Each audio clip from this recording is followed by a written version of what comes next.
Okay, and here's the second box. Let's see what they have. All right. This has a lot of good stuff. Uh-huh. These are some new pads that I'm going to be using for some microgreens, for small microgreens. And then I bought a bunch of seeds, like for example, curl chervil, white carrot. Yeah, that's good. Dark green Italian flat leaf parsley.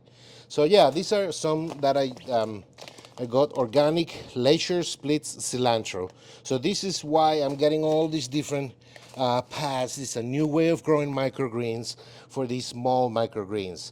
Of course, I'm gonna try also with the sunflower microgreens and everything else, but this is mostly for small microgreens like these. Let's see, what is this? Florence fennel. Fennel is also a very good one. So we're going to be trying all of these good stuff in these new pads. Let's see what we have here. Slow bolt cilantro. This is some very good cilantro. Of course, all of these seeds are organic, non-GMO heirloom seeds. This is the real deal. That's why I buy from this vendor of the Trueleafmarket, as you can see here in the links I put below, because they have the real deal. And last but certainly not least is this type of organic microgreens sunflower. It's a different type. It's a lot more expensive than the other one, so I decided to buy a little less. This is 5 pounds and see how they go. So this is a really good start.